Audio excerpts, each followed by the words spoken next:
الشیطان الرجیم بسم اللہ الرحمن الرحیم الحمدللہ رب العالمین وصلی اللہ علی محمد وآلہ الطیبین الطاہرین المعصومین ولعنت الدائم علی اعدائہم اجمعین من الآن الی قیام یوم الدین۔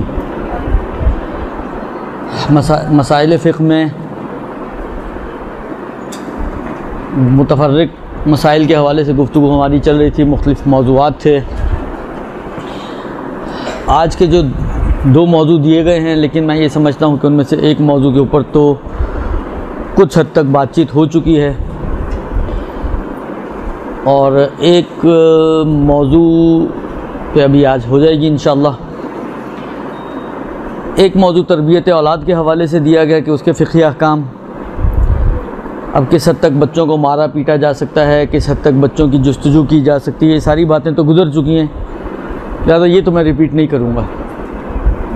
دوسرا موضوع جو ہے وہ شادی بیاہ کے اندر ہونے والی فقہی خلاف ورزیاں۔ تو یہ دو ٹاپکس ہیں، اب حالا ان دونوں کو آپ کی خدمت میں پیش کرنا ہے، لیکن خالی فقہی ممکن ہے نہ رہے یہ موضوع، فقہ و اخلاق ملا کر اس کی دیکھیں کیا صورتحال بنتی ہے، کیا کھچڑی بنتی ہے۔ عرض خدمت یہ ہے کہ اسلام تو ویسے ہی بہت گہری نگاہیں رکھنے والا مذہب ہے، اور اسلام کے اگر آپ احکام کو دیکھیں، اس کی جو تھیم ہے اس کے اوپر اگر آپ غور فرمائیں تو آپ کو احساس ہوگا کہ بہت دور تک سوچتا ہے اسلام۔ لہذا جب اولاد کی بات آتی ہے تو اسلام اولاد کے پیدا ہونے کے بعد سے بات نہیں شروع کرتا، بلکہ اصلا آپ کی شادی سے پہلے سے بات شروع کرتا ہے۔ اولاد کا پیدا ہونے کا مرحلہ شادی کے بعد کا مرحلہ ہے، لیکن اسلام اس سے پیچھے سے شروع کرتا ہے کہ انتخاب ہمسر، اس عنوان کی کتابیں آپ نے دیکھی ہوں گی، سنی ہوں گی کہ بیوی کا انتخاب، ہمسر یعنی بیوی، مرد کے لیے اور شوہر کے لیے فارسی لفظ ہے جو دونوں کے لیے کامنلی یوز ہوتا ہے۔ ہمسر مرد کی نسبت عورت اور عورت کی نسبت مرد، یعنی شوہر اور بیوی۔ وہ انتخاب سے شروع کرتا ہے کہ آپ کو کیسا انتخاب کرنا چاہیے، اور ادھر سے شروع کرنے کی وجہ اور مقصد یہ ہے کہ جیسا انتخاب آپ کریں گے، جیسا ظرف آپ قرار دیں گے، جس ظرف میں بچہ پلے بڑھے گا، اس کے بعد جو نتیجہ ہے ویسے ہی نکلے گا۔ لہذا آپ کوئی بہت ہی پاک و پاکیزہ چیز کو کے لیے جس ظرف کو قرار دیتے ہیں، کبھی بھی وہ آلودہ ظرف کو قرار نہیں دیا جاتا۔ اگر آپ واقعاً پاک و پاکیزہ اولاد چاہتے ہیں، صالح اولاد چاہتے ہیں، تو اس ظرف پہ توجہ دیں جس ظرف کے میں اس بچے نے پروان چڑھنا ہے۔ اہمیت اس چیز کی ہے۔ لہذا وہاں سے شروع کرتا ہے کہ جی آپ کیسی بیوی کو اختیار کریں، یا برعکس عورت کیسے مرد کو اختیار کرے، اس کی شرائط بیان کیے ہیں۔ روایتوں میں تذکرہ آیا ہے کہ مثلا فلاں فلاں فلاں مثلا جو تھوڑا بہت میرے ذہن میں اس وقت ہے، مثلا کرد، ان کے ساتھ مثلا شادی نہ کرو، اللہ ان کی کچھ اپنی خصوصیات ہیں جس کی بنا پر منع کیا جا رہا ہے۔ کرد کرد کرد کاف رے دال، خوب یہ کردستان کا نام سنا آپ لوگوں نے؟ ہاں، وہاں کے رہنے والے۔ یہ بات اور کا تذکرہ ہے کہ ابھی وہ موضوع نہیں ہے میرا۔ اسی طریقے سے جب عورت کے انتخاب کی بات آتی ہے تو واضح روایتوں میں یہ بات آئی ہے کہ دیکھو، عورت کو صرف اس کے مال یا جمال کی وجہ سے انتخاب نہ کرو، یہ مالدار عورت ہے یا یہ خوبصورت عورت ہے۔ مال اور جمال اگر صرف آپ کا ہدف ہوگا، بلکہ جو مجھے اس وقت یاد پڑ رہا ہے، بعض روایتوں میں یہاں تک کا جملہ ہے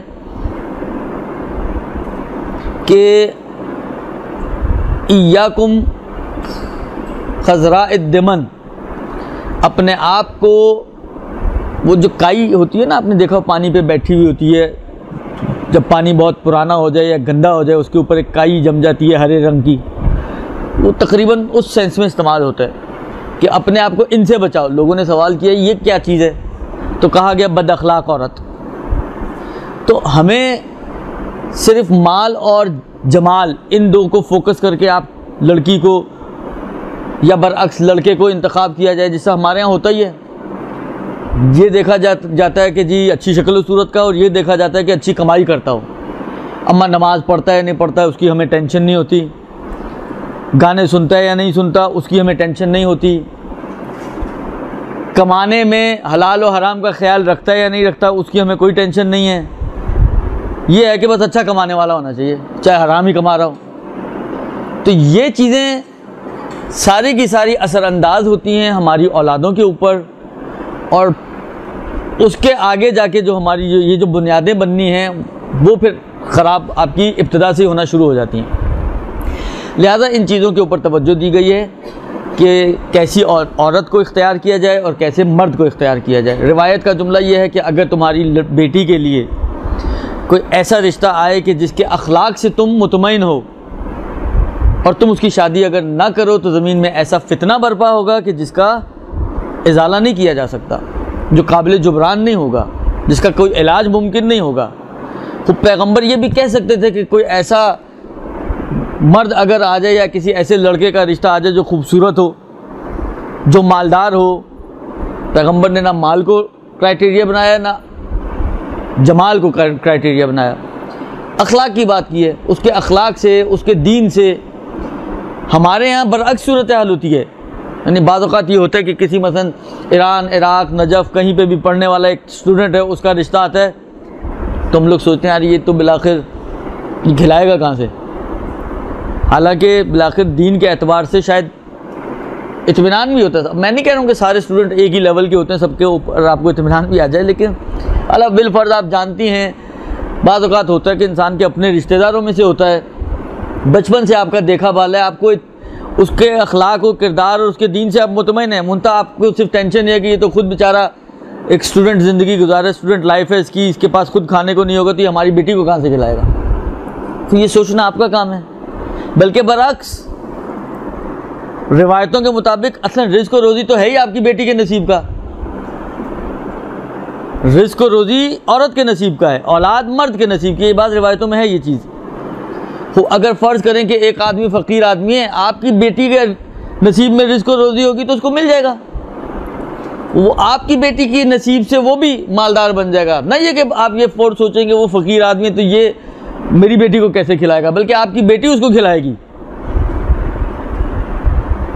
نہ یہ کہ کما کے کھلائے گی، بلکہ اس کے نصیب کی وجہ سے پروردگار عالم یغنیہم اللہ من فضلہ واللہ واسع علیم، کہ پروردگار عالم اس کو بے نیاز کر دے گا.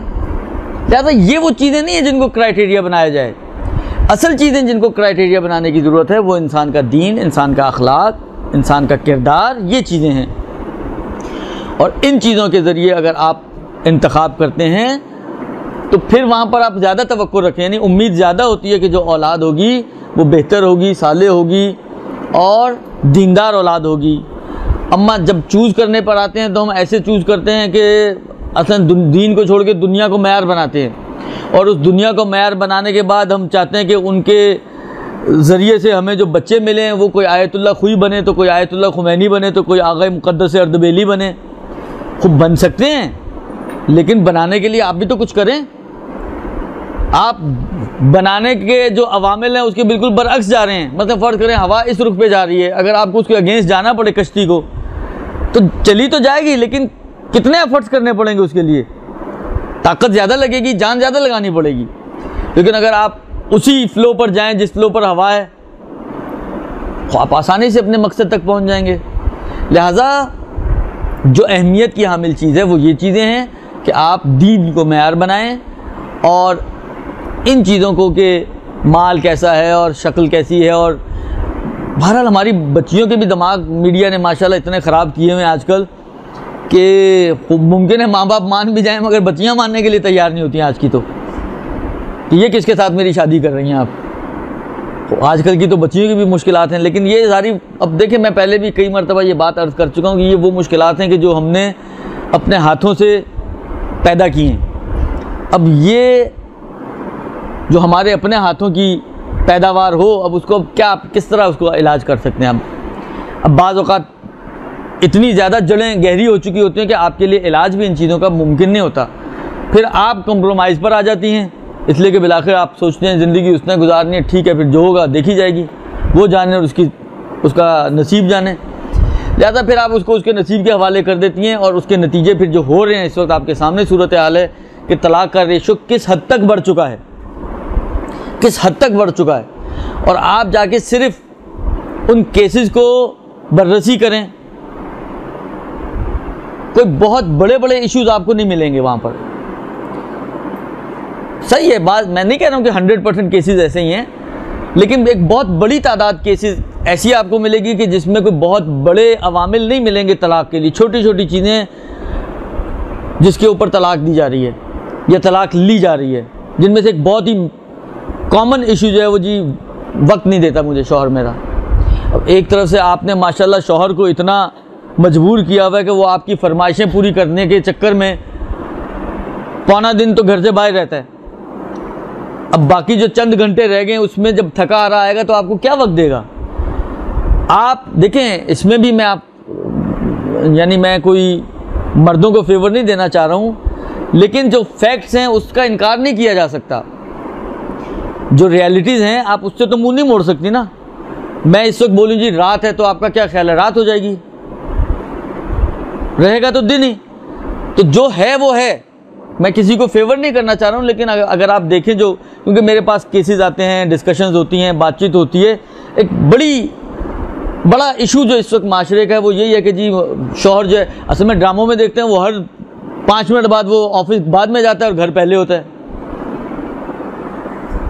تو ہم نے تو ذہن اپنا سارا جو ہمارا یوں سمجھے کہ ہم نے اپنا گھر کا سیٹ اپ بنانا ہے یا جو کچھ بھی بنانا ہے ہم نے تو ڈراموں سے بنانا ہوتا ہے، ہم نے نہ دیکھنا روایتیں کیا کہتی ہیں، ہم نے نہ دیکھنا آیتیں کیا کہتی ہیں، ہم نے نہ دیکھنا علماء کیا کہتے ہیں، نہ ہم نے دیکھنا ماں باپ کیا کہتے ہیں، نہ ہم نے اب یہ دیکھنے کے لیے تیار ہیں کہ ماں باپ نے کیسے گزارا کیا ہے۔ اس وقت جو ہمارا سب کچھ بنا ہوا ہے ملجا و ماوا کہ جس سے آپ نے ساری چیزیں لینی ہوتی ہیں، اپنا دین آج کل ہم میڈیا سے لے رہے ہیں، میڈیا میں بتاتا ہے، فلمیں میں بتاتے ہیں کہ جی گانے گانا جائز ہے یا جائز نہیں ہے، میں نے شاید پہلے بھی عرض کیا تھا، درست، اور باقی چیزیں جو ہے کہاں قباحتیں ہیں شرعاً، کہاں قباحتیں نہیں ہیں، یہ میڈیا سے ہم لے رہے ہیں۔ اسی طریقے سے ہم نے ہمارا گھر کیسا ہونا چاہیے، گھر کا ماحول کیسا ہونا چاہیے، گھریلو سیٹ اپ کیسا ہونا چاہیے، یہ سب کچھ ہم لے رہے ہیں حضرت میڈیا سے۔ خوب مشکل یہ ہے کہ جب حضرت میڈیا کے پیچھے ہم اتنا پڑے ہوئے ہیں تو اس نے تو لوگوں کے دماغ خراب کیے ہیں۔ یقین مانے فینٹیسی لائف کے علاوہ اور کچھ نہیں ہے میڈیا کے پاس، آپ کو ایک ایسی زندگی کا تصور کہ جو آج کے ماحول کے ساتھ کبھی بھی میچیبل ہی نہیں ہے۔ دیکھیں ہر شخص جو ہے وہ لاکھوں نہیں کماتا ہے، لاکھوں کمانے والے یہاں پہ کتنی خواتین بیٹھی ہیں، آپ ذرا ایک ریفرینڈم کریں کہ کن کے مردوں کی جو ہے یا کن کے باپوں کی جو ہے وہ تنخواہ جو ہے وہ لاکھوں میں اور کن کی جو ہے وہ ہزاروں میں، اور ہزاروں میں بھی 20 اور 25 سے نیچے والے۔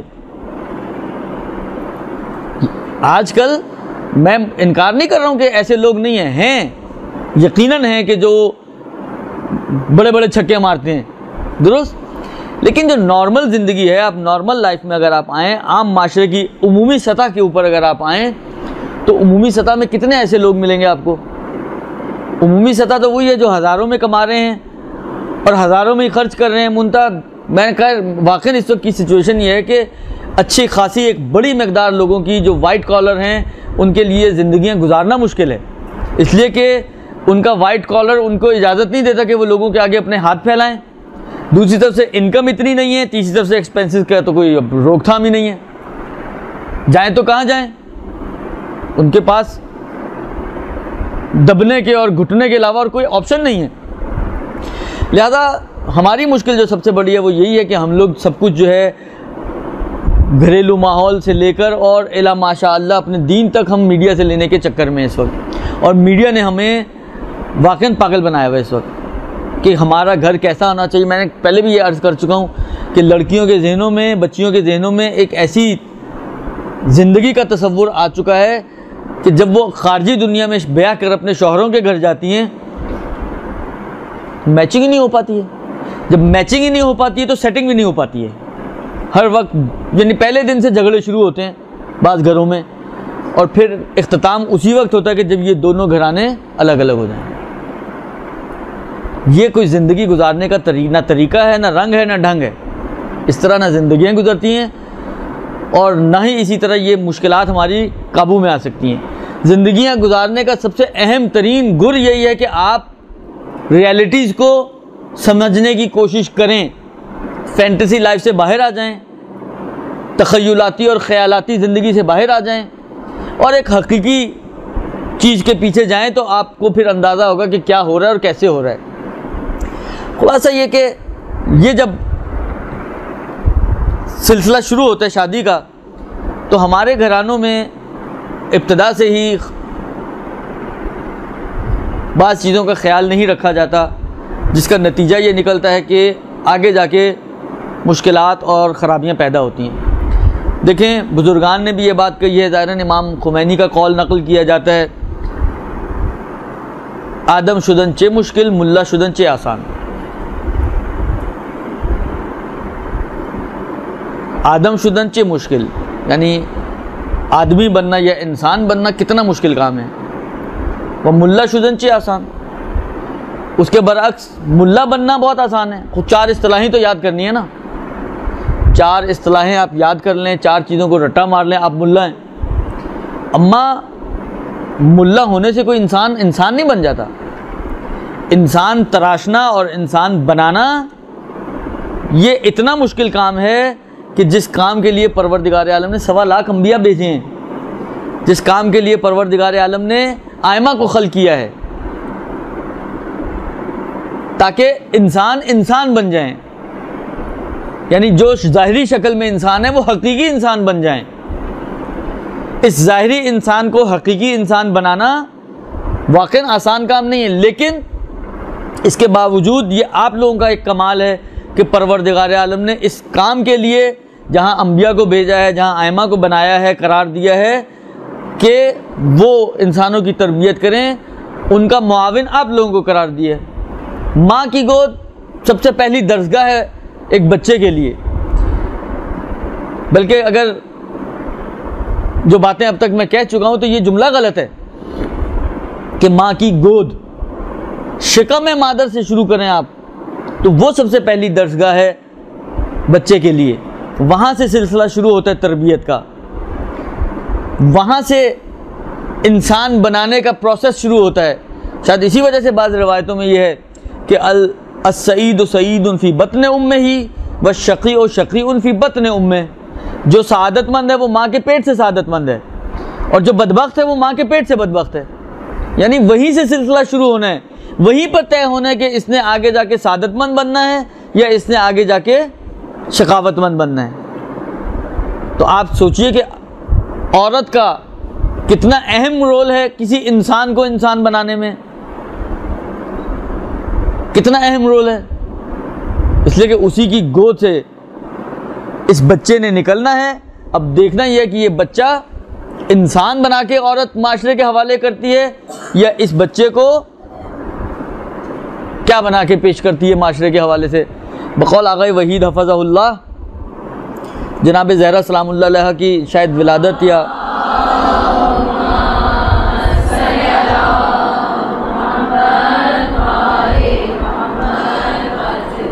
ولادت کیا ایام تھے یا شہادت کے ولادت مجھے یاد پڑ رہی ہے، شاید ایک دفعہ گئے ہوئے تھے ان کے گھر پر، تو آغا تقریر فرما رہے تھے۔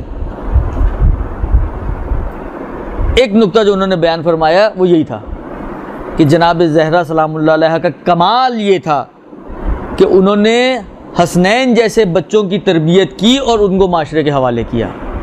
انہوں نے زینب و ام کلثوم جیسی بچیوں کی تربیت کی اور معاشرے کے حوالے سے۔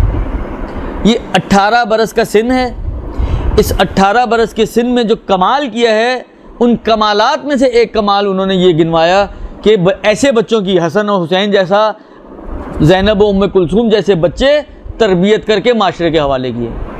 یہ ایک عورت کا کمال ہے کہ آپ کیسے بچوں کی تربیت کر کے معاشرے کے حوالے سے کرتی ہیں۔ لیکن یہ ہمیشہ یاد رکھیں کہ تربیت، وہ کہتے ہیں نا جو بات دل سے نکلتی ہے اثر رکھتی ہے، طاقت پرواز نہیں، پر نہیں طاقت پرواز مگر رکھتی ہے۔ صحیح ہے، درست، خوب۔ تربیت صرف چیخیں مارنے کا نام نہیں ہے، جس طرح مائیں مارتی ہیں ہماری بچوں کے اوپر، شاؤٹ کرتی ہیں۔ تربیت صرف ہاتھ چلانے کا نام نہیں ہے، بلکہ آپ کی خدمت میں عرض کروں یہ دونوں چیزیں تربیت کی منافی ہیں، یہ دونوں چیزیں تربیت کے منافی ہیں، یہ زہر قاتل ہیں تربیت کے لیے، یہ تو بچوں کو ڈھیٹ بنانے والی چیزیں ہیں۔ تربیت پیغمبر نے 40 سال اعلان رسالت نہیں کیا، 40 سال کی عمر مبارک میں پیغمبر نے اعلان نبوت فرمایا، درست؟ اب اس 40 سال تک پیغمبر خاموش بیٹھے رہے۔ علماء نے یہ بیان کیا، آپ نے کئی مرتبہ یہ نکتہ سنا ہوگا، کوئی نیا میرا اپنی جیب کا نہیں ہے، پرانے علماء سے سنی سنائی باتیں ساری۔ علماء کیا فرماتے ہیں کہ 40 سال پیغمبر صرف اپنے کردار کا لوہا منواتے رہے۔ پیغمبر نے 40 سال کچھ نہیں کیا، کوئی تبلیغ نہیں ہے، صرف اپنا کردار۔ اور کیسا لوہا منوایا؟ مشرکین مکہ جو رسول کی رسالت کو نہیں مانتے ہیں، اس کے باوجود وہ مشرکین مکہ رسول کو صادق اور امین مانتے ہیں۔ یہ کمال ہے، واقعاً بہت بڑا کمال ہے کہ آپ کا عقیدہ نہ ہو میرے اوپر لیکن میری سچائی کو آپ مانتی ہوں، آپ کا عقیدہ نہ ہو میرے اوپر لیکن میری مثلا فرض کریں امانت داری کی آپ قائل ہوں۔ ایک طرف سے آپ مجھے ساحر سمجھتی ہوں، ایک طرف سے آپ مجھے جادوگر سمجھتی ہوں، آپ مجھے جو ہے شاعر سمجھتی ہوں، درست؟ اور دوسری طرف سے اگر آپ کو کوئی امانت رکھوانی ہے تو آپ آئیں بھی میرے پاس۔ یہ کمال نہیں ہے انسان کا؟ ایک طرف سے آپ کے خیال میں جو قرآن نے بھی بیان کیا کہ ساحر ہوں یا نمی دنم شاعر ہوں اور یہ ساری چیزیں، مجنون ہوں، اور دوسری طرف سے اگر آپ کو کوئی بات تصدیق کرنی ہو تو اس تصدیق کے لیے بھی آپ میرے ہی پاس آئیں۔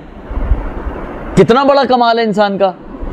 یہی وجہ تھی ختمی مرتبہ جب کوہ ابو قبیس پہ کھڑے ہوئے ہیں یا کوہ صفا پر، اب اختلاف ہے تھوڑا سا، حالانکہ کسی بھی پہاڑی پر ابو قبیس ہو یا صفا ہو یا کوئی ایکس وائی زی، جب پہاڑی پہ کھڑے ہوئے ہیں پیغمبر، اور پیغمبر نے مشرکین مکہ سامنے ان کے کھڑے ہیں، ان کو آواز دی کہ اگر میں تمہیں یہ خبر دوں کہ اس پہاڑی کے پیچھے سے ایک فوج حملہ کرنے آ رہی ہے تو کیا تم میری بات کو قبول کرو گے؟ کیا کہا تھا انہوں نے؟ بھلا یا رسول اللہ۔ اچھا، پیغمبر نے اس پہ بھی اکتفا نہیں کیا، سوال کیا کیوں؟ تم لوگ تو نہیں دیکھ رہے؟ کہا اس لیے کہ ہم نے آج تک آپ کو جھوٹ بولتے نہیں دیکھا۔ یہ ہے اقرار اہمیت، کہ دشمن جو ہے وہ اقرار کر رہا ہے۔ تو کہا کہ اگر اتنا ایمان ہے اور اتنا بھروسہ ہے تو قولوا لا الہ الا اللہ تفلحوا، تو کہو لا الہ الا اللہ فلاح پا جاؤ۔ وہ اور بات تھی کہ وہ نہیں کہہ سکے اور کیوں نہیں کہا، ایک الگ کہانی ہے، لیکن کہنے کا مقصد یہ ہے کہ یہ ہے تربیت۔ آپ جائیں تاریخ، اب تو سیرت کی کتابیں بہت ساری آپ کو اردو میں بھی مل جائیں گی، آپ صرف جا کے اتنا بررسی کریں کہ کتنے لوگوں کو پیغمبر نے ڈنڈے مار کے اور شور شرابہ کر کے مسلمان کیا، کتنے لوگ ایسے ہیں، شاید ایک بھی آپ نہ دکھا سکیں تاریخ میں کہ جس کو پیغمبر نے تلوار کے زور پر مسلمان بنایا ہو، لیکن بہت سارے ایسے افراد آپ دکھا سکتے ہیں کہ جن کو پیغمبر نے کردار کے زور پر مسلمان بنایا ہے۔ ادھر آپ ایک بھی نہیں دکھا سکتی، ادھر آپ بہت ساری مثالیں دے سکتی ہیں کہ جو کردار کے زور پہ مسلمان ہوئے ہیں۔ تو یہ ہے تربیت کا صحیح طریقہ۔ اگر آپ مربی بننا چاہتی ہیں اپنی اولاد کی، دیکھیں ہمارے مائیں ڈسکس کرتی ہیں، آتی ہیں، پریشان ہیں، جو اس وقت خاص طور پہ صورتحال ہے اس میں تو بہت زیادہ پریشان ہیں مائیں کہ ہماری اولادیں ہمارے قابو میں نہیں ہیں، ہماری باتیں نہیں مانتی ہیں، اور ایسا ہے اور ویسا اور یہ ہے اور وہ ہے، جو بھی مشکلات ہیں۔ اس کی سب سے بڑی جڑ ہمارے اندر ہے، سب سے بڑی جڑ خود ہمارے اندر ہے کہ ہم کتنا اپنی اولاد کی تربیت کے لیے سیریس ہیں۔ صرف زبانی حد تک سیریس ہیں، خود کیا کرتی ہیں؟ ہمارے بچے گانے سنتے ہیں تو جب ہم خود چھپ چھپ کے اندر والے بیڈ روم کا جو کیبل ہے اس کے اوپر جو دوسرا کیبل ہوتا ہے، جو باہر والا ہوتا ہے وہ دوسرا ہوتا ہے، جو اندر والا ہوتا ہے وہ دوسرا ہوتا ہے۔ یہ مجھے وہی نہیں آتی ہے، مجھے کسی نے فون کیا تھا تو اس خاتون نے بتایا تھا کہ اس طرح 2 کیبل ہیں ہمارے گھر میں، تو وہ مسئلے پوچھ رہی تھی فقہی اعتبار سے کیا ہے، جائز ہے یا جائز نہیں، تو اس لیے ادھر سے مجھے پتہ چلا۔ اگر آپ جو ہے بچوں کو منع کریں کہ جی یہ نہیں دیکھنا، وہ نہیں دیکھنا، ایسا نہیں دیکھنا، ویسا نہیں دیکھنا، دیکھیں آج کا بچہ اور پرانے زمانے کے بچے زمین سے آسمان تک کا فرق ہے۔ پرانے زمانے کے بچوں کے دماغ لاکڈ تھے، ان کے دماغ لاکڈ تھے. وہ کبھی اپنے بڑوں سے کیوں کیا یا ان کے بارے میں پھر سوچتے بھی نہیں تھے. بڑوں نے فرض کریں دیکھیں ہمارے معاشرے کے بچے نے واقعاً آپ کمپیریزن کریں زمین سے آسمان تک کا ڈفرینس ہے. جس کام کو پرانے زمانے ہمارے والدین بھی بتا رہے ہیں, ہمارے ماں باپ تو بولتے تھے, ہم نے تو کبھی نہیں کہا آگے سے. نہ فقط یہ کہ کہا نہیں, کبھی اس کے بارے میں سوچا بھی نہیں کہ یہ صحیح بھی کہہ رہے ہیں یا غلط کہہ رہے ہیں. یہ دو الگ الگ چیزیں ہیں. کہنا اور چیز ہے, سوچنا اور چیز ہے. وہ نہ کہتے تھے نہ سوچتے تھے, بس کہہ دیا تو ٹھیک ہی ہوگا. آج کا بچہ ایسا نہیں ہے, اتنا فرما بردار بچہ نہیں ہے کہ آپ نے کہہ دیا انہوں نے کہا ٹھیک ہے جی ماں نے کہہ دیا تو ٹھیک ہی ہوگا. وہ تو سب سے پہلے اس کا پوسٹ مارٹم کرتا ہے. آپ اگر اس کو بولیں کہ بیٹا یہ جو کیبل ہے اور یہ جو اس میں آ رہے ہیں پروگرام آپ نے یہ دیکھنے, تو پہلا سوال اس کا ہوگا پھر آپ کے بیڈ روم میں کیوں دوسرا کیبل لگا ہوا ہے بھائی؟ اگر شریفانہ چیزیں صرف اسی کیبل پر آ رہی ہیں اور وہی دیکھنی چاہیے تو آپ کے اپنے بیڈ روم میں کیوں دوسرا کیبل لگا ہوا ہے جو آزاد کیبل ہے؟ اب آپ لاکھ اس کو توجیحات دیں کہ جی ابا کو یہ دیکھنا ہوتا ہے اور وہ دیکھنا ہوتا ہے, اور جو دیکھنا ہوتا ہے وہ نہ بھی بتائیں آپ, تو آپ کا کیا خیال ہے یہ بچہ مان جائے گا؟ آج کا بچہ مان جائے گا کیا؟ کبھی بھی نہیں مانے گا. یہیں سے وہ ڈبل مائنڈڈ ہونا شروع ہوتا ہے. یہیں سے وہ ڈبل مائنڈڈ ہونا شروع ہوتا ہے کہ بالآخر جب دیکھیں جب قول و فعل میں تضاد ہوگا تو قرآن نے ایسی تو نہیں کہا لما تقولون ما لا تفعلون, جو خود نہیں کرتے دوسروں کو کیوں کہتے ہو؟ اس لیے کہ جب خود نہیں کرتے تو دوسروں کے کہنے میں تمہاری بات کا اثر ہی نہیں ہونا, تو کیوں سر کھپائی کر رہے ہو فضول میں؟ تو یہ فارمولہ جہاں دوسروں کی نسبت ہے وہاں ہماری اپنی اولادوں کی نسبت بھی ہے, ہمارے اپنے گھر والوں کی نسبت بھی ہے. تو ہمیں یہ دیکھنا چاہیے کہ ہم کہہ کیا رہے ہیں اور کر کیا رہے ہیں. عملاً جب تک آپ کے عمل کے اندر آپ کے اقوال کی جھلک نہیں آئے گی اس وقت تک تربیتی پروسیس مکمل نہیں ہو سکتا. یہ یاد رکھیں آپ, اس وقت تک تربیتی پروسیس مکمل نہیں ہو سکتا. پہلے آپ کو اپنے عمل کے اوپر توجہ دینے کی ضرورت ہے اور اس کے بعد پھر ہم تربیت کے مرحلے میں جاتے ہیں. حالانکہ بعید نہیں ہے, مجھے نہیں معلوم اس کا فلسفہ کیا ہے, لیکن بعید نہیں ہے جو پروردگار عالم 1 مہینے میں بھی بچے کو خلق کر سکتا تھا نا شکم مادر میں, اس نے شاید 9 مہینے لگائے ہیں. تو شاید اس کی وجہ یہ ہو کہ ایک 9 مہینے کا ٹائم پیریڈ عورت کو مل جائے کہ یہ 9 مہینے اپنی تربیت کرے, تاکہ جب بچہ اس دنیا میں آئے تو اس بچے کی تربیت کر سکے. شاید, پھر میں بول رہا ہوں کہ مجھے نہیں معلوم کہ واقعی یہی حکمت ہے یا نہیں ہے, لیکن بعید نہیں ہے کہ اس قسم کی بھی کوئی چیز منشاء الہی میں شامل ہو کہ یہ جو 9 مہینے کا پیریڈ دیا جا رہا ہے یہ وہ ٹائم پیریڈ ہے کہ ایک موقع مل جائے کہ اب دیکھیں انسان ہے نا, ٹال مٹول سے کام لیتا ہے. ابھی فرض کریں ایک عورت ماں بننا شروع نہیں ہوئی تو کہہ سکتی ہے کہ جب ہوگا تو دیکھا جائے گا, لیکن اب تو سر پہ پڑ چکا ہے نا, تو اب تو وہی نہیں کہتی جب ہوگا دیکھا جائے گا. لہذا پروردگار عالم نے اب یہ اس کو کارنا ایک چانس دے دیا کہ دیکھو اب شروع ہو چکا ہے سلسلہ, پروسیس شروع ہو چکا ہے. اب تمہیں اس مدت میں پہلے اپنی تربیت تو کر لو تاکہ تم آئندہ نسل کی تربیت کر سکو. لہذا تربیتی حوالے سے سب سے اہم چیز یہ ہے کہ جو بھی آپ کام کرنا چاہیں, جس نہج پہ بھی اپنے بچے کی تربیت کرنا چاہیں, پہلے تھوڑا سا اپنے اوپر اس کو ان چیزوں کو اپلائی کریں, ان ڈوز اینڈ ڈونٹس کو جو آپ بچے کی نسبت لانا چاہتی ہیں, ان قوانین کو جو آپ بچے کے اوپر اپلائی کرنا چاہتی ہیں, سب سے پہلے اپنے اوپر اپلائی کریں اور اس کے بعد پھر یہ تربیتی پروسیس آگے بڑھے گا. یہ ایک چیز. بات یہاں سے چلی تھی کہ یہ بالآخر انسان بنانا مشکل امر ہے جو آپ کے حوالے کیا گیا کہ آپ نے کیسے اپنے بچوں کو انسان بنانا ہے.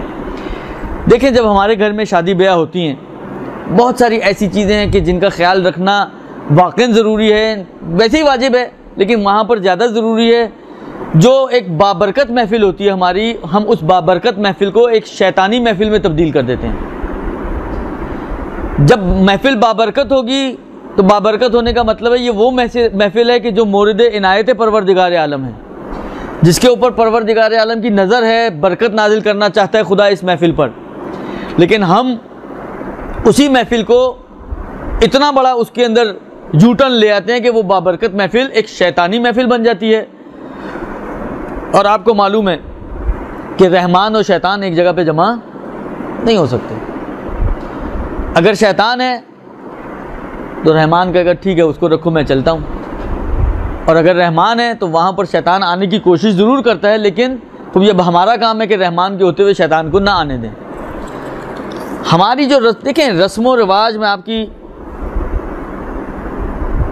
کی خدمت میں عرض کروں، رسم و رواج نوعاً کوئی قرآن و روایتیں نہیں ہیں.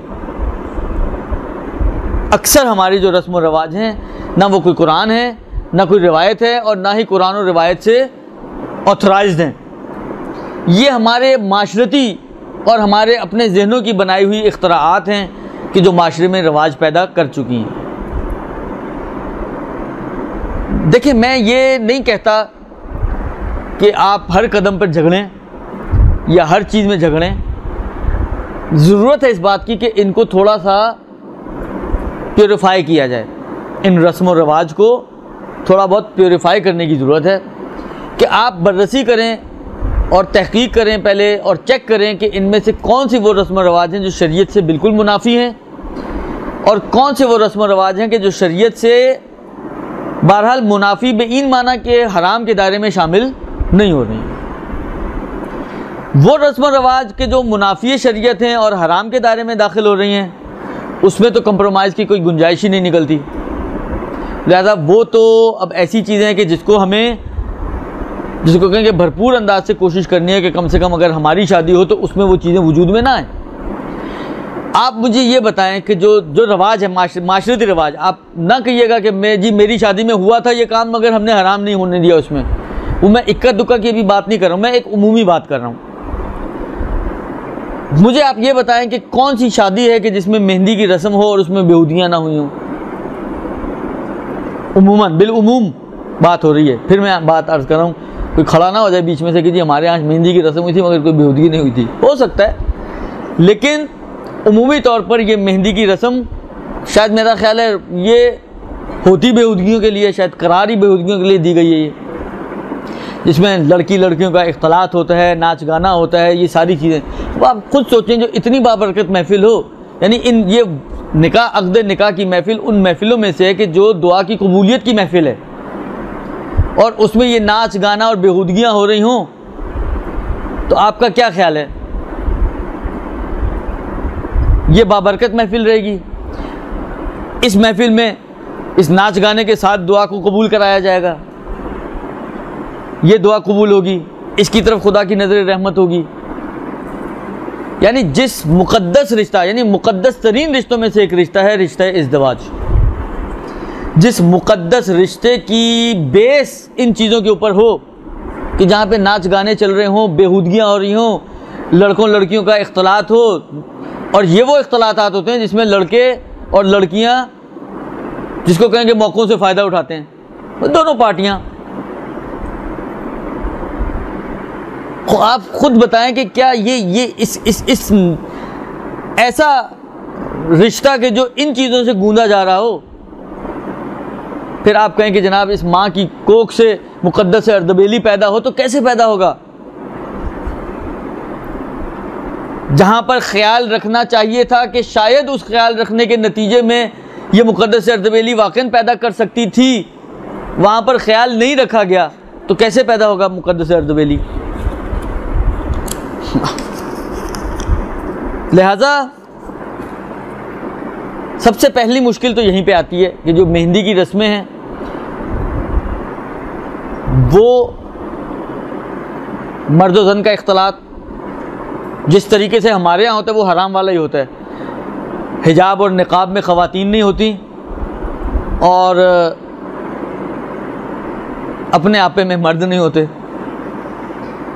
تو جو اختلاط ہمارے ہاں ہوتا ہے وہ تو دیگر حرام اختلاط ہی ہوتا ہے. تو حرام اختلاط، ناچ گانا، ناچ الگ حرام، گانا الگ حرام، درست.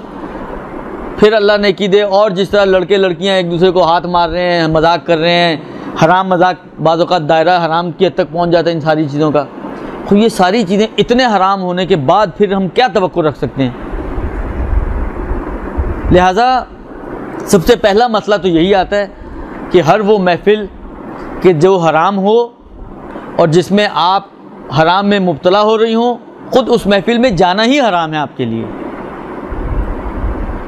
خود اس محفل میں جانا ہی حرام ہے.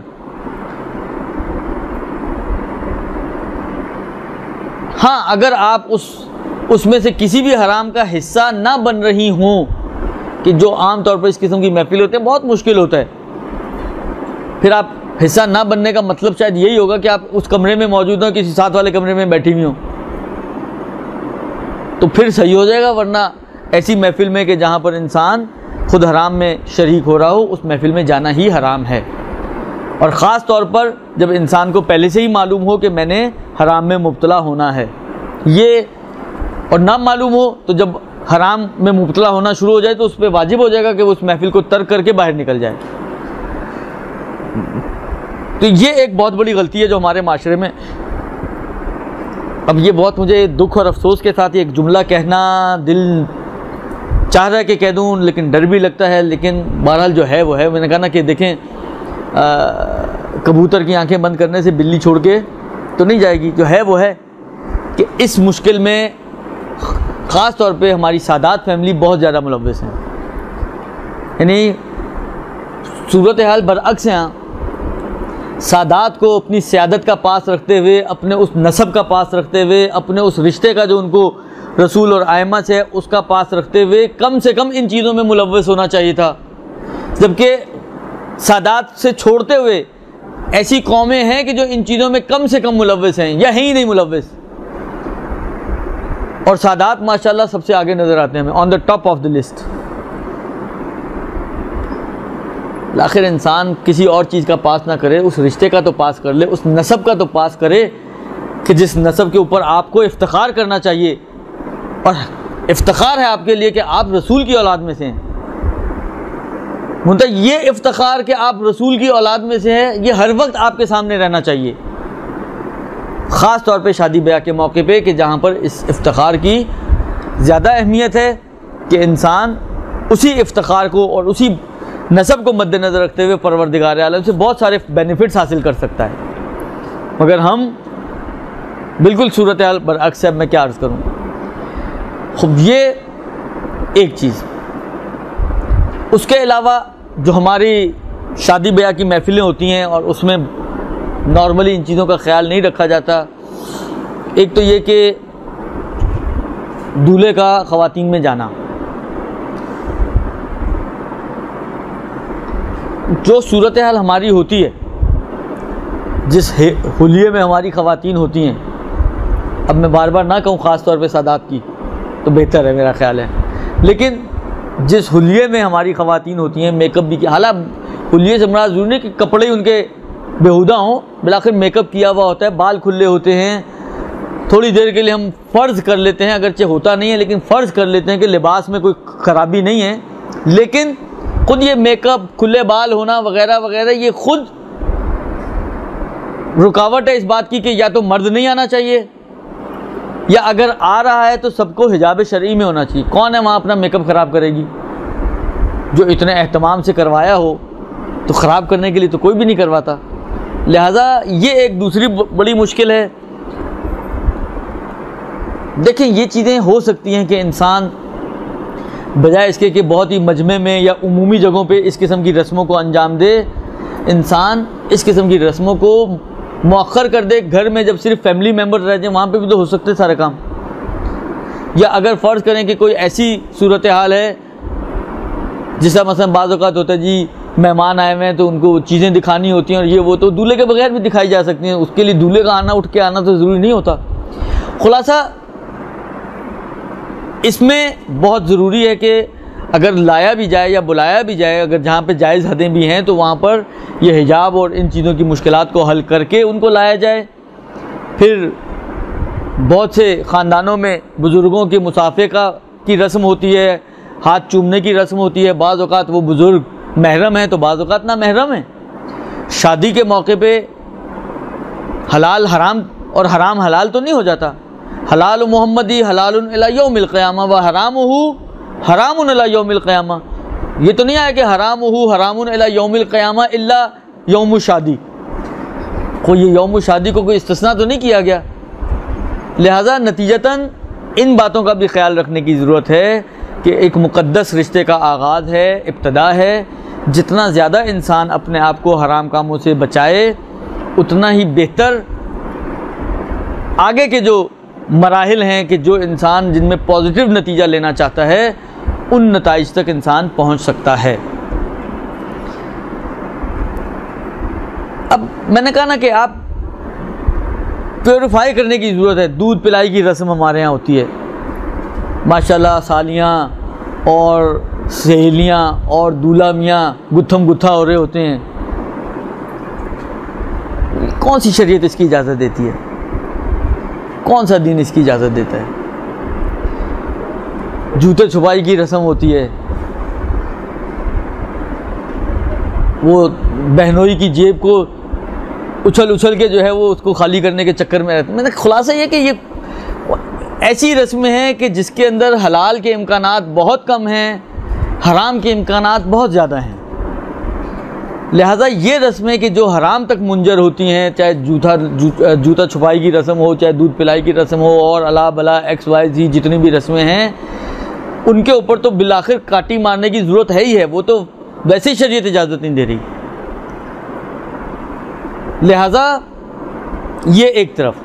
دوسری طرف رسموں کے علاوہ دیکھیں، یہ مسئلہ میں پہلے بھی عرض کر چکا ہوں آپ کی خدمت میں، جب حجاب کے مسائل آتے ہیں، دیکھیں عورت کے لیے جس چیز کو چھپانا واجب ہے وہ ہے زینت۔ وَلَا يَبْدُو زِينَتَهُنَّ إِلَّا لِبَعُولَتِهِنَّ، اور چند اور افراد کے جن کا تذکرہ آیہ مبارکہ میں ہے کہ اپنی زینتوں کو اظہار نہ کرے سوائے اپنے شوہر کے، باپ کے، بھائیوں کے، یعنی محرموں کے۔ اب زینت سے کیا مراد ہے؟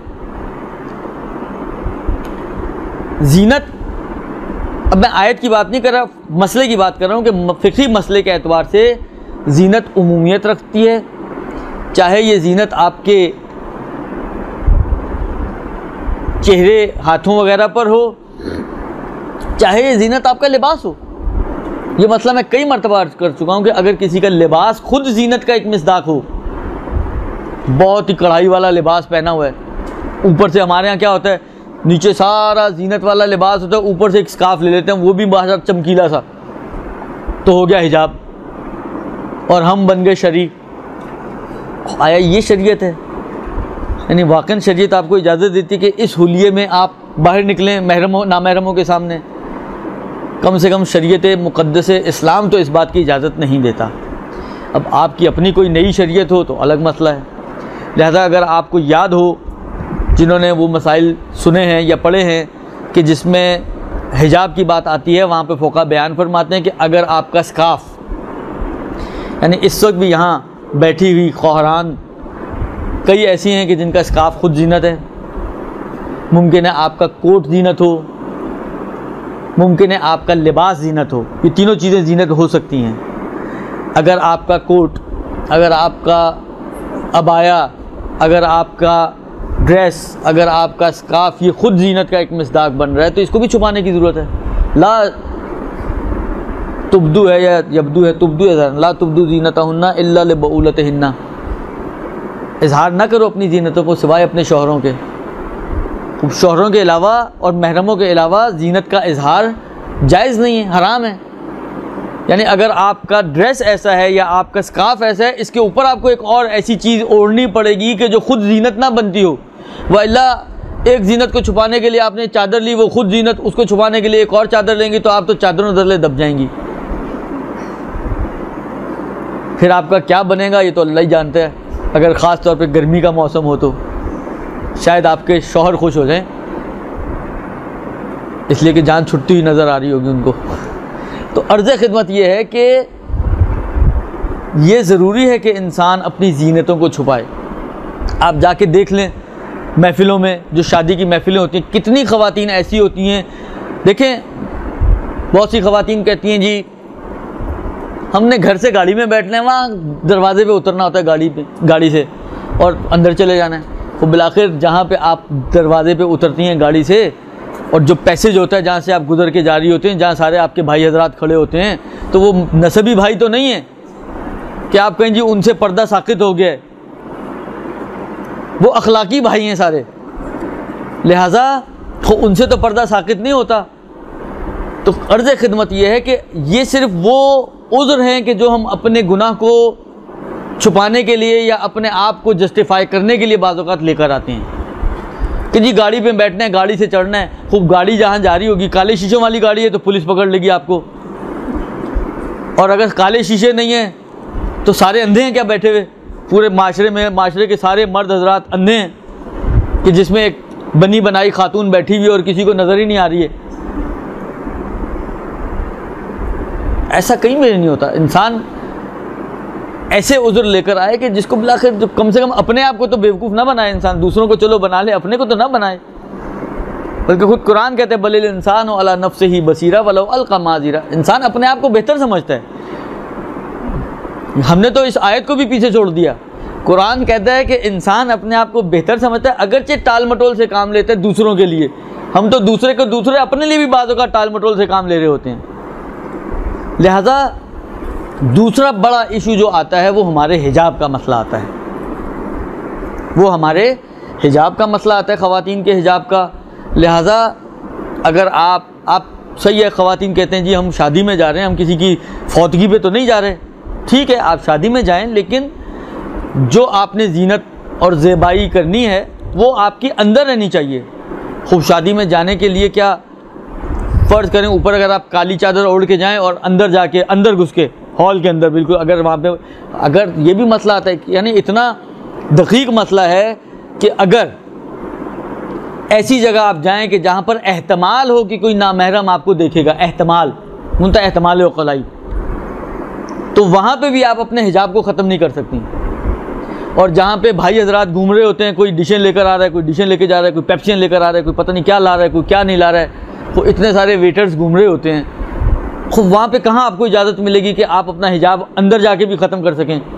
الا یہ کہ ایسی بھی شادیاں ہوتی ہیں، مجھے معلوم ہے کہ ایسی شادیاں بھی ہیں کہ جہاں پر اتنا انتظام سخت ہوتا ہے، جس کا کہتے ہیں نا پرندہ بھی پر نہیں مار سکتا، وہ اس ٹائپ کا انتظام ہوتا ہے کہ وہاں پر کوئی مطلب ممیز بچہ بھی اندر پر نہیں مار سکتا.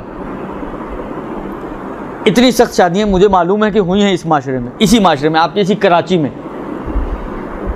میں ایران کی باتیں نہیں سنا رہا ہوں آپ کو، کراچی کی بات بتا رہا ہوں. شاید ایران کی شادیاں تو ہماری شادیوں سے بھی گئی گزری ہوتی ہیں، یہ بھی بتا دوں آپ کو. لیکن میں ابھی کراچی کی بات کر رہا ہوں. آپ کے شہر کراچی ہی کے اندر ایسے دیندار اور متدین افراد موجود ہیں کہ جن کے گھروں میں جب شادیاں ہوتی ہیں تو لیڈیز پورشن میں ممیز بچہ 11-12 سال کا بچہ اندر نہیں جا سکتا. اور ایسی بھی شادیاں ہوتی ہیں کہ جس میں مرد خواتین ہی میں نظر آتے ہیں. تو جہاں پر ایسی کوئی ریسٹرکشن نہ ہو کہ مرد نہیں آ سکتا اور عقلائی امکان ہو کہ مرد اندر داخل ہو جائے گا، تو وہاں پر یہ لگتا ہے خواتین کے سوال آنا شروع ہو گئے. تو وہاں پر ٹائم کیا ہوا ہے؟ تو وہاں پر جو ہے انسان کے لیے اجازت نہیں ہے کہ وہاں پہ بھی آپ جا کے اپنے حجاب کو ختم کر سکیں. لہذا جو چادر کالی عبایا آپ گھر سے پہن کر گئی ہیں اپنے اس خوبصورت سے ڈریس پر، تو وہ وہاں پر بھی آپ اتار نہیں سکتی ہیں، سوائے اس کے کہ ایسی جگہ پر ہوں کہ جہاں پر اس قسم کی مشکلات نہ ہوں. میں پہلے آپ لوگوں کے سوالات کے جواب دے دوں پھر آگے بڑھاتے ہیں. ہم میں سے بعض خواتین حجاب کو تو کرتی ہیں مگر زیادہ تر بد حجاب ہوتی، لہٰذا تھوڑا سا بد حجابی پر روشنی ڈالیں، کیونکہ حجاب بھی ہوتا ہے، میک اپ بھی ہوتا ہے. تو ڈال تو دی، اتنی بڑی لائٹ ڈال دی، آپ روشنی کی بات کر رہی ہیں، اس سے زیادہ اور کیا روشنی ڈالوں گی؟ بتا دیا کہ یہ چیز صحیح نہیں ہے کہ اگر آپ نے حجاب کے ساتھ میک اپ وغیرہ کیا ہے، یا حتیٰ آپ کا ڈریس ایسا ہے کہ جو خود حجاب کا تقاضا کرتا ہے، تو اس حلیے میں آپ نامحرموں کے سامنے نہیں جا سکتی. والدین کو پیار محبت سے کوئی بات کیسے سمجھائی جا سکتی ہے اور وہ ناراض نہ ہوں؟ یہ تو ہر کسی کے والدین اپنا اپنا مزاج رکھتے ہیں. میں کیا فارمولہ دوں آپ کو؟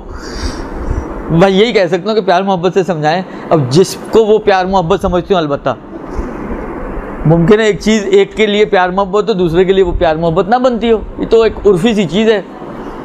تو یہ تو اب آپ کا اپنا میٹر ہے. اب یہ کیسے ہو سکتا ہے یہ تو اللہ ہی بہتر جانتا ہے. آپ خود اپنے والدین کی ذرا سائیکی کو پڑھیں اور اس کے حساب سے کوئی مناسب ذریعہ اختیار کریں. سید کی غیر سید سے شادی پر شریعت کیا کہتی ہے؟ یہ تو اتنا پرانا مسئلہ ہے، اب تو دیگر اتنی شادیاں ہو چکی ہیں.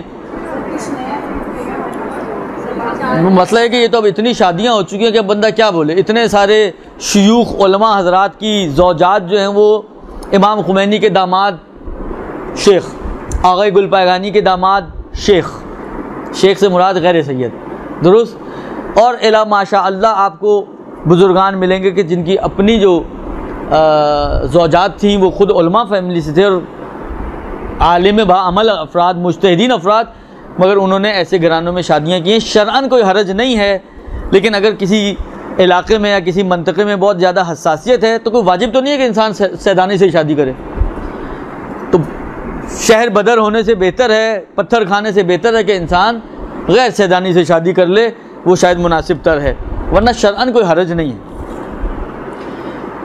مولا علی علیہ السلام نے فرمایا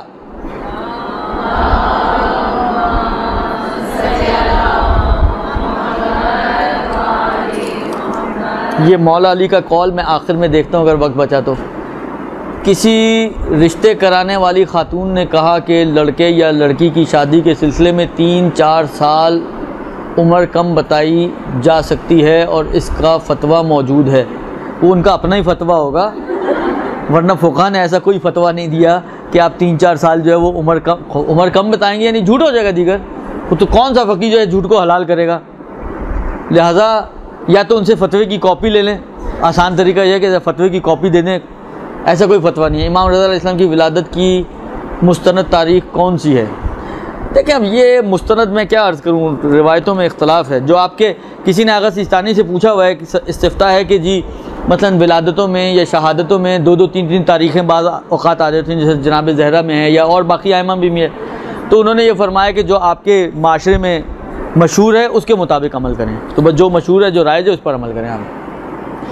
شادیوں میں جہاں مکس گیدرنگ ہوگی وہاں زینت والے شادی کے جو کپڑے ہوتے ہی ہیں کام والے وہ پہن سکتے ہیں یا پھر اوپر سے چادر، یہ تو بتا دیا نا، میرا خیال ہے اس کا جواب آ گیا آپ کو۔ کیا حرام میں داخل ہو کر جو شادی وغیرہ کی رسمیں شروع ہوتی ہیں، مہندی وغیرہ گانے، تو یہ کیا رشتہ ازدواج بد نصیب ہوگا؟ بالآخر دیکھیں اس کے اثرات ہیں، اثرات وضعی جو ہیں، حرام تو ہے ہی ہے، گنہگار تو ہو ہی رہے ہیں، لیکن ان کے اپنے کچھ اثرات ہیں کہ جو آپ کی روح کے اوپر اور جو اس محفل کے اوپر آتے ہیں۔ بالآخر گانے ہوں گے تو آپ کا کیا خیال ہے، خدا اس محفل سے خوش ہوگا؟ شیطان خوش ہوگا؟ تو شیطان اپنی برکتیں تو ڈالے گا مگر خدا اپنی برکتیں وہاں سے اٹھا لے گا۔ تو اب آپ خود سوچ لیں کہ یہ خوش نصیب محفل ہونی چاہیے یا بد نصیب ہونی چاہیے، تو آپ خود فیصلہ کر سکتی ہیں۔ یعنی آگے ان کی زندگی میں مسائل بالکل آ سکتے ہیں، بالکل آ سکتے ہیں، آنے کو آ سکتے ہیں۔ کیا نوز پن پہننا زینت میں شمار ہے؟ اس کے علاوہ مہندی، چوڑیاں، جوتے زینت والے، یہ سب بھی کیا نامحرم کے سامنے زینت ہیں؟ دیکھیں جو بھی چیز عرف میں زینت کہلائے، زینت کا معیار عرفی ہے، جو بھی چیز معاشرہ کہے کہ یہ آپ نے زینت کی ہوئی ہے یا آپ کے کپڑے زینت ہیں یا آپ کے جوتے زینت ہیں، تو وہ نامحرم کے سامنے اس ڈریسنگ میں یا ان چیزوں کے ساتھ یا اس نوز پن وغیرہ کے ساتھ آپ نہیں جا سکتی ہیں۔ لیکن فرض کریں نوز پن کو اگر معاشرہ زینت نہ مانے، کہ جو خود میرا ماننا مشکل ہے کہ یہ نہ مانتا ہو، درست، یعنی میرے حساب سے ایسا نہیں ہے، لیکن یہ آپ کو خود طے کرنا ہے اپنے اور اپنے خدا کو حاضر ناظر جانتے ہوئے کہ آپ کے خیال میں یہ نوز پن زینت بنتی ہے یا نہیں بنتی ہے۔ اگر بنتی ہے تو چھپانی پڑے گی، اور نہیں بنتی ہے تو پھر اس میں کوئی حرج نہیں ہوگا۔ خوب، یہ تو پورا سوال نامہ ہے اس حدیث، اچھا یہ بھی حدیث کا مطلب ہے، یہ بھی آخر میں آپ نے فرمایا تھا کہ مکس گیدرنگ فقہاً حرام نہیں ہے، لیکن اگر مکس گیدرنگ میں بے پردگی ہو، صرف چند ایک نے حجاب کیا ہو تو کیا جا سکتے ہیں؟ دیکھیں فقہاً حرام نہیں ہے اس وقت کہ جب آپ حرام میں مبتلا نہ ہو رہی ہوں، لیکن میں نے اسی لیے جو ابھی جملہ کہا تھا، یہ ساتھ جملہ میں نے 2-3 دفعہ ریپیٹ کیا کہ اگر ایسا ناچ گانا یا ایسی محفل کہ جہاں پر آپ حرام میں مبتلا ہو رہے ہوں اور آپ خود ملوث ہو رہے ہوں تو وہاں جانا ہی حرام ہے۔ اسی لیے میں نے کہا تھا کہ خاص طور پہ مہندی کی محفلیں اسی وقت شاید ممکن ہے آپ کہیں کہ آپ مبتلا نہیں ہو رہی کہ آپ ساتھ والے کمرے میں بیٹھی ہوئی ہیں، ورنہ نوعاً ایسا ہوتا ہے کہ انسان کہیں نہ کہیں بیچ میں مبتلا ہو جاتا ہے، کیونکہ وہاں پہ ایک چیز نہیں ہوتی، متعدد چیزیں ایک ساتھ چل رہی ہوتی ہیں۔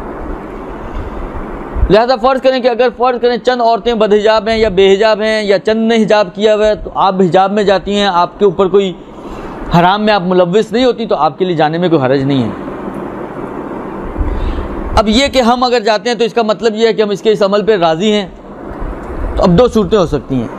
ایک مرتبہ صورتحال یہ ہو سکتی ہے کہ جس محفل میں آپ جانا چاہ رہی ہیں کوئی صلہ رحمی کی محفل ہے جس کا رشتہ آپ کے ساتھ ہو، تو یہ بھی بعض استفتاءات میں ظاہراً موجود ہے۔ آقا نے فرمایا ہے کہ آپ جائیں، شکل دکھائیں اور واپس آ جائیں، اور یہ بتا کے آئیں کہ آپ کیوں واپس آ رہی ہیں، تاکہ اس کو پتہ چلے کہ اس وجہ سے میں یہاں نہیں رک رہی ہوں، تاکہ آپ کا قطع رحم بھی نہ کہلائے اور بالآخر ایک تیر میں دو شکار ہو جائیں۔ لیکن اگر فرض کریں کوئی دور دراز کا کوئی ہمسایہ، کوئی پڑوسی، کوئی اڑوسی، کوئی دوست، کوئی احباب، اور آپ کو معلوم ہے کہ حرام کام ہوں گے وہاں پر، گانے بجائے جائیں گے یا بہت ہی زیادہ مکس گیدرنگ اور بے پردگی ہوگی، تو نہ جائیں۔ وہ نہیں جائیں گے شادی میں تو کیا آپ کا کیا خیال ہے شادی نہیں ہوگی؟ ہو جائے گی شادی۔ کسی کے نہ جانے سے شادیاں رکتی نہیں ہیں، یہ یاد رکھیں۔ خوب اس کے بعد فرماتے ہیں کہ اگر آپ جائیں تو اس کا مطلب یہ ہے کہ ہم عمل میں راضی ہیں، تو عرض کر دیا کہ جہاں ممکن ہے نہ جانا نہ جائیں، تو یہ خود اعلان ہو جائے گا کہ آپ راضی نہیں ہیں، اور جہاں پر جانا ضروری ہے کسی وجہ سے تو وہاں پر آپ جائیں، شکل دکھائیں، جو گفٹ دینا ہے وہ گفٹ دیں، اور ان کو بتا دیں کہ یار میں اس سے زیادہ اس بیہودہ محفل میں نہیں کھڑی رہ سکتی، خدا حافظ۔ اس کے بعد اگر نہیں جاتے تو لوگ کہتے ہیں کہ ہم ویسے بھی تو باہر جاتے ہیں، لیکن ویسے آپ جو باہر جاتے ہیں اس میں آپ اس معاشرے کا حصہ تھوڑی بن رہی ہوتی ہیں، زیادہ لوگوں کی باتوں پہ توجہ نہ دیں۔ کیا چوڑیاں پہن کر نماز پڑھنا ناجائز ہے؟ جی نہیں، کوئی ناجائز نہیں ہے۔ رشتے کے لیے آنے والے لڑکے کے سامنے لڑکی جا سکتی ہے؟ اس کے اپنے فقہی مسائل ہیں کہ تقریباً آغا خوئی خمینی سیستانی وغیرہ یہ قائل ہیں اس بات کے کہ ہاں اگر کسی ایسا مورد ہو کہ صرف اس لڑکی کے دیکھنے کے اوپر رشتہ موقوف ہو، یعنی باقی چیزیں طے ہیں کہ اگر لڑکے کے مطابق یہ لڑکی نکل آئی تو باقی چیزیں اوکے ہیں، بس یہ دیکھے گا، اور مثلا فرض کریں اس کو اس کے بال دیکھنے مثلا تو اور لڑکی دکھا سکتی ہے، یا مثلا فرض کریں اس کی شکل دیکھنی ہے، نقاب میں گھومتی ہے اس کو شکل دیکھنی ہے تو عورت اس کو اپنی شکل دکھا سکتی ہے، لہٰذا لیکن اس شرط کے ساتھ کہ یہ سمجھے آخری کیل ہو، درست۔ اور اس کے بعد پھر کون منع کر دے؟ خوب منع کر دے تو کر دے، وہ پھر اس کی مرضی ہے۔ مسئلہ یہی ہے کہ یہ موقوف ہے اسی کے اوپر، فرض کریں اس کو لمبے بالوں والی چاہیے، اس کے چھوٹے بال ہیں، کہتے ہیں میں نے نہیں کرنی اس سے شادی، ہو سکتا ہے یہ چیز، لہٰذا اس میں میرا خیال ہے کوئی برا منانے والی بھی چیز نہیں ہے، درست۔ لہٰذا فرض کریں کہ یا فرض کریں جس طرح مثلا ایک یہ بھی بعض اوقات ہوتا ہے، مثلا فرض کریں اس کو بہت گوری لڑکی نہیں چاہیے، اس نے دیکھا یہ تو بہت گوری لڑکی ہے، مجھے اتنی گوری سے نہیں کرنا، یہ بھی ایسے لوگ بھی ہوتے ہیں، ایسی کھوپڑی والے لوگ بھی ہوتے ہیں۔ حالانکہ کوئی بھی چیز ہے بالآخر جو اگر شادی اس کے اوپر موقوف ہے تو دکھایا جا سکتا ہے اس حد تک۔ ایسی محفل جہاں ناچ گانا ہو اور بے پردگی ہو وہاں کھانا کھانا حرام ہے؟ خود ذاتی طور پہ کھانا کھانا حرام نہیں ہے، لیکن وہی والی بات ہے جو پہلے آ چکے کہ اگر آپ مبتلا ہو رہی ہیں تو پھر وہاں رہنا حرام ہو جائے گا۔ حالت حیض میں نکاح ہو سکتا ہے؟ جی ہاں ہو سکتا ہے۔ چاشت کا وقت تقریباً سر میں 9-10 بجے کا ٹائم۔ ایک خاتون کو کسی نے جو آغائے خامنائی کی مقلدہ ہیں بتایا ہے کہ مرحومین کی قضا روزے کی مد میں اگر ہر مہینے 5 یا 10 کلو آٹا صدقہ دیں تو مرحومین کے قضا روزے ادا ہو جاتے ہیں۔ ایسا کچھ نہیں ہے، وہ فدیہ ہو سکتا ہے لیکن قضا روزے ادا نہیں ہو جاتے۔ ہم کف رشتے کرنے سے کیا مراد ہے؟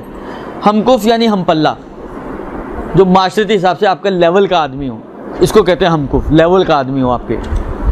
اس میں سید غیر سید ضروری شرط ہے یا باقی چیزیں ضروری ہیں؟ نہیں، سب کچھ اوور آل عرفی طور پر جو آپ کا ہم پلہ کہلائے وہ ہم کف ہے، اور اسلام کو ایک مسلمان کے لیے ہم کف مانا گیا ہے۔ اسی وجہ سے شیعہ کی سنی سے شادی کو جائز مانتے ہیں لوگ کہ اسلام کف ہے، لہذا اگر ایک شیعہ لڑکا ہو یا لڑکی سنی ہو یا برعکس تو یہ ہم کف تو ہیں، اگر باقی اعتبار سے مشکلات نہ ہو تو اس شادی میں کوئی حرج نہیں ہے۔ اس کے بعد یہ 2 اور سوالات ہیں اور یہ دونوں حدیثیں پوچھی گئی ہیں۔ سوال یہ پوچھا گیا کہ یہ جو مولا کی حدیث ہے کہ میں نے اپنے ارادوں کی ناکامی سے خدا کو پہچانا، ارادوں کے ٹوٹنے سے خدا کو پہچانا ہے، اس قول سے کیا مراد ہے؟ کیا مولا نے کبھی کوئی ایسا ارادہ کیا تھا یا یہ ہمارے لیے کہا ہے؟ حالانکہ مولا کے زمانے میں میں تو نہیں تھا، جو میں بتا سکوں کہ کیا تھا یا نہیں کیا تھا. ہو سکتا ہے کوئی کیا ہو, لیکن بالآخر مولا کے کہنے کا مقصد یہ ہے کہ جب انسان کوئی ارادہ کرتے, دیکھیں آپ نے اپنے اعتبار سے جس کو کہتے ہیں نا ڈیم کنفرم, آپ 110% کنفرم کر چکی ہیں کہ آپ نے یہ کام کرنا ہے. مثلا کل آپ کی پکنک ہے, آپ نے پیسے جمع کرا دیے, آپ نے سب کچھ ہو گیا, صبح آپ نے جانا ہے, مگر کوئی رکاوٹ آ گئی جس کی بنا پر آپ نہیں جا سکیں. آپ کا ارادہ کیا تھا؟ جانے کا.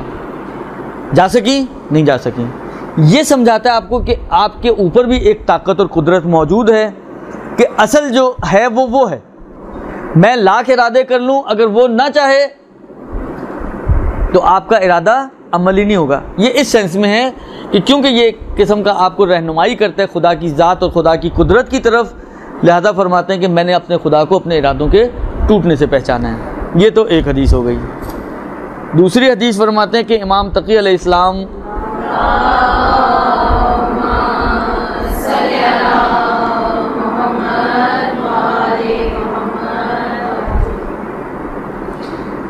فرماتے ہیں کہ امام کو کسی صحابی نے خط لکھا کہ مجھے اپنی لڑکیوں کے لیے کوئی ایسا شخص نہیں ملا جو اخلاق و ایمان میں میری طرح ہو کہ میں انہیں اس کے عقد میں دے دوں.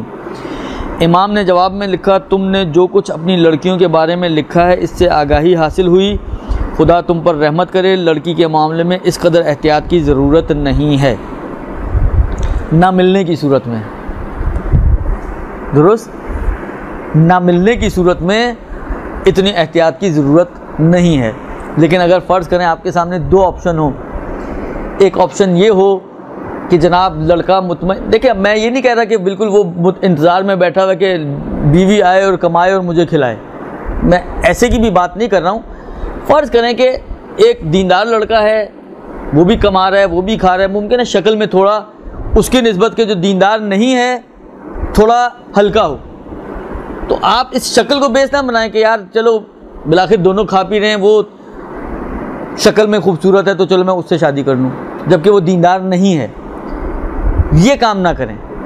یہ نوعاً اس قسم کی روایتیں ممکن ہے کہ شاید یہ ترجیحات کے اعتبار سے ہوں کہ آپ کی ترجیح وہ نہیں ہونی چاہیے. اب فرض کریں کہ ایک لڑکا آپ کو مل رہا ہو, بہت خوبصورت سمارٹ ہینڈسم قسم کا لڑکا, کھاتا پیتا مالدار اور انتہائی دیندار. آپ کہیں جی روایت میں تو آیا کہ جی مال اور جمال کے پیچھے نہ جاؤ, تو میں نے تو اس سے نہیں شادی کرنی. یہ تھوڑی ہے کوئی, یہ تو نور علی نور علی نور, کہ دین بھی ہے, جمال بھی ہے اور مال بھی ہے. تو یہ تو اس سے بہتر تو نہیں ہو سکتا نا. تو روایتیں ان چیز کی مطلقاً نفی نہیں کرنا چاہ رہی ہیں.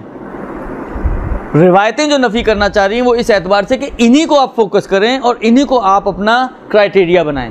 یہ نہیں ہونا چاہیے کہ ایک طرف آپ کے سامنے فرض کریں کم کھاتا پیتا ہے مگر دیندار ہے, ایک طرف بہت کھاتا پیتا ہے مگر وہی والی بات ہے بہت بڑا اسمگلر ہے اس لیے بہت کھاتا پیتا ہے. آپ کہیں کہ جی یار یہ اس گھر میں, باپ کے گھر میں تو کوئی سکون کا چین اور سانس نہیں ملا, تو چلو میں شوہر کے گھر جا کے سانس لوں گی. وہ سانس کے چکر میں سانس جو لے رہی ہوتے ہیں نا وہ بھی نکل جاتا ہے. لہٰذا اس کو نہ کرائٹیریا بنائیں آپ. ہاں اگر فرض کریں سب کچھ مل رہا ہو, یا فرض کریں خوبصورت ہے, مال کم ہے لیکن دیندار ہے, دوسری طرف جو ہے وہ دیندار نہیں ہے لیکن سب کچھ ہے اس کے پاس, مال بھی ہے اور جمال بھی ہے, تو آپ اس کو نہ ترجیح دیں.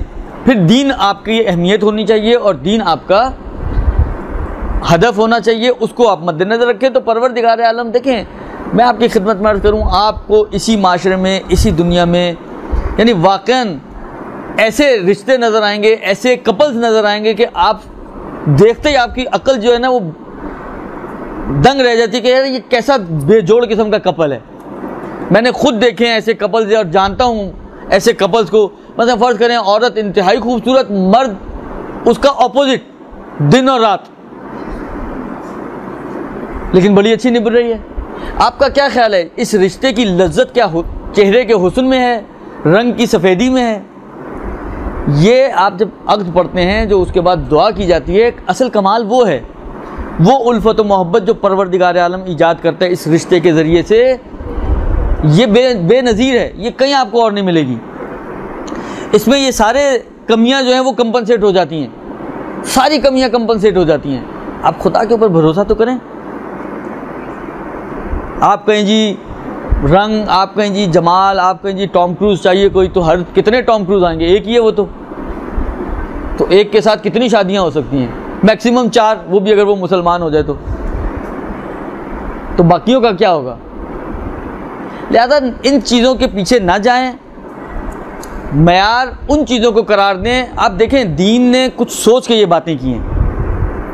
پروردگار عالم نے اپنے نمائندوں کے ذریعے جو یہ باتیں آپ تک پہنچائی ہیں، تو کچھ خدا کے بھی ذہن میں ہوگا، کچھ خدا کی بھی پلاننگز ہوں گی.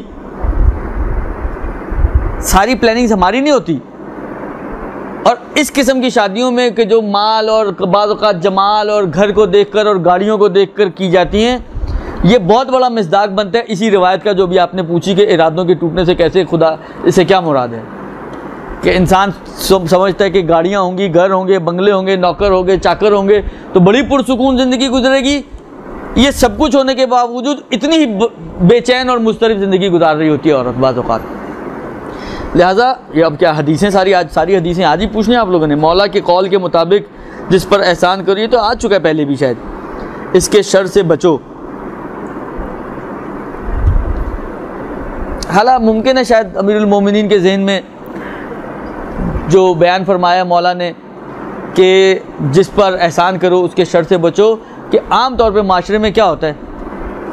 عام طور پہ معاشرے میں یہی ہوتا ہے کہ بالآخر لوگ ہیں، انسان ہیں، وہ نقصان پہنچانے سے کسی کو دریغ نہیں کرتے. اور اکثر آپ کو شاید ایسا ملے گا کہ آپ نے جس کے حق میں نیکی کی ہوتی ہے وہ آپ کے حق میں برائی کر رہا ہوتا ہے. تو ان چیزوں سے کہ آپ نیکی کر رہے ہو صرف یہ سوچ کے کہ کل کو اس سے خیر ہی ملے گی، یہ سوچ کے نیکی نہ کرو. امکان کم ہے اس بات کا کہ آپ کسی کے حق میں نیکی کرو اور سامنے سے اس کے آپ کو نیکی ہی کا جواب ملے.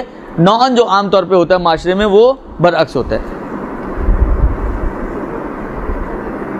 ایسا باپ جس کے بیٹے کو پیدا ہوئے 1 سال گزر گیا اور اس نے اپنے بیٹے کی شکل تک نہ دیکھی ہو اور نہ آذان دی ہو پیدائش کے وقت، ایسا باپ کیا مقام رکھتا ہے اپنے بیٹے کی زندگی میں؟ دیکھیں جہاں تک باپ کے مقام و منزلت کا تعلق ہے، وہ اس عنوان کی وجہ سے ہے، وہ اس ٹائٹل کی وجہ سے جو پروردگار عالم نے اس کے لیے قرار دیا، یعنی باپ ہونا.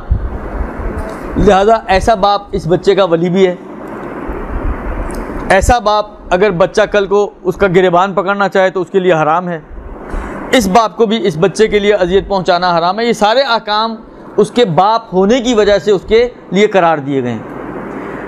ایسا نہیں ہے کہ اگر باپ نے شکل نہیں دیکھی یا مثلا ایک مدت تک چھوڑ کے چلا گیا پھر بعد میں واپس آ گیا تو بچے کو اجازت ہے کہ وہ اس باپ کو مار بھی سکتا ہے، اس کو گالیاں بھی نکال سکتا ہے، اس کا گریبان بھی پکڑ سکتا ہے، جو مرضی کرے اس کے ساتھ، اس کا احترام اس پہ واجب نہیں. ایسا کچھ نہیں. سب کچھ، ساری ذمہ داریاں جو ایک باپ کی باپ ہونے کے ناطے ہیں، وہ ساری کی ساری ذمہ داریاں اسی کے اوپر ہیں. لہٰذا یہ مسئلہ لڑکیوں میں زیادہ آتا ہے کہ جس باپ نے مثلا چھوڑ دیا، ماں نے بڑی مشکلوں سے اس بچیوں کو پالا پوسا، اب شادی کا وقت آیا، مسئلہ یہاں کھڑا ہو جاتا ہے کہ جی باپ زندہ ہے، ہاں جی زندہ ہے، تو باپ کی اجازت کے بغیر تو شادی نہیں ہو سکتی. آپ لاکھ کہیں مولانا کو کہ جی وہ تو چھوڑ کے چلے گئے اور انہوں نے تو آج تک نہیں پوچھا. اس نے کہا کچھ بھی ہو، اگر رابطہ ممکن ہے اور اس تک رسائی ہے تو اس کی اجازت کے بغیر اس بچی کا نکاح نہیں ہو سکتا. کیوں؟ اس لیے کہ یہ اس کے باپ ہونے کی وجہ سے اس کو عناوین اور اختیارات دیے گئے ہیں. تو جب تک وہ کہلائے گا اس کا باپ، اور ظاہری بات ہے اگر پیدا اسی کے صلب سے ہوا ہے تو اس کا باپ کہلائے گا یہ، تو یہ تا قیام قیامت اس کے یہ باپ ہونے والے احکام اس کے اوپر جاری ہوں گے. لہذا یہ ساری باتیں جو جذباتی باتیں ہیں ان کو فعلاً چھوڑ دیا جائے، اس کا فقہ سے اور ان چیزوں سے کوئی ربط نہیں ہے. عموماً لوگ کہتے ہیں کہ جوڑے آسمان پر بنتے ہیں، کیا کیسی کوئی روایت ہے؟ ہاں، بی بی زہرا کا جو عقد ہوا تھا وہ آسمان پہ ہوا تھا یقیناً، اور باقی جوڑے بھی آسمان پہ بنتے ہیں دیگر. شاید اس سے مراد یہ ہو کہ پروردگار عالم کے وہی ارادے کے تحت جو ہے وہ جوڑے بنتے ہیں، کہ پروردگار عالم نے جو طے کیا ہوتا ہے کہ مثلا اس لڑکے نے اس لڑکی کے ساتھ شادی کرنی ہے، جو طے شدہ ہے پروردگار عالم کے علم میں، اس کے مطابق جو ہے وہ رشتے قرار پاتے ہیں. شاید یہ مراد ہو. کوئی روایت میرے ذہن میں الگ سے اس مفہوم کی اس وقت تو کم سے کم میرے ذہن میں نہیں ہے. اور تو کوئی سوال نہیں ہے آپ لوگوں کا؟ ایک آدھ فقہی مسئلہ مجھے اب ٹائم تو پورا ہو گیا ہے اس کے حوالے سے بیان کرنا تھا کہ جو تربیت اولاد کے حوالے سے بات آئی تھی کہ جو باپ ہے یہ بھی اسی جب سوال کی کنٹینیوشن میں آ سکتا ہے کہ جو باپ ہے وہ ولی ہے بچے کا، لہذا اس بچے کے مال کا اختیار بھی باپ کے حوالے ہے، اور باپ یا دادا جو بھی زندہ ہو یا موجود ہو اس کی اجازت سے بچے کے مال میں تصرف ہونا چاہیے۔ البتہ اس کی اجازت کا مطلب یہ نہیں ہے کہ یہ باپ یا دادا مطلق العنان ہیں، جیسے چاہیں تصرف کریں، جہاں مرضی پھینکیں، چلا دیں، جو مرضی کریں، ایسا نہیں ہے، بلکہ یہ شریعت کے دائرے کے پابند ہیں۔ شریعت نے جو باؤنڈریز دی ہیں ان باؤنڈریز کو مد نظر رکھتے ہوئے یہ بچے کے مال میں تصرفات کریں گے اور بچے کے مال کو خرچ کریں گے، اور وہ دوسری چیزیں کہ جو بچے کی اس نابالغی کے زمانے میں لڑکے میں اور بالغی کے زمانے میں خاص طور پہ لڑکی کے عقد کا مسئلہ جو باپ کی اجازت کے اوپر مربوط ہے، وہ سارے احکام جو ہیں اس پر لاگو ہیں۔ اس میں ایک بہت بڑی غلطی ہمارے معاشرے میں ہوتی ہے کہ خاص طور پر تھوڑے بہت اختلافات ہوتے ہیں، مائیں بچوں کو لے کر الگ ہو جاتی ہیں، تو وہاں پر پھر وہ بہت سارے موارد میں جہاں باپ کی اجازت کی ضرورت ہونی چاہیے، اس کی اجازت سے کام ہونا چاہیے، اس کی اجازت لیے بغیر ان کاموں کو انجام دیا جاتا ہے، تو اس کی خاص توجہ کی ضرورت ہے۔ پھر کبھی موقع ملا تو انشاءاللہ مزید وضاحت آپ کی خدمت میں پیش کی جائے گی۔ وصلی اللہ علیہ وآلہ وسلم۔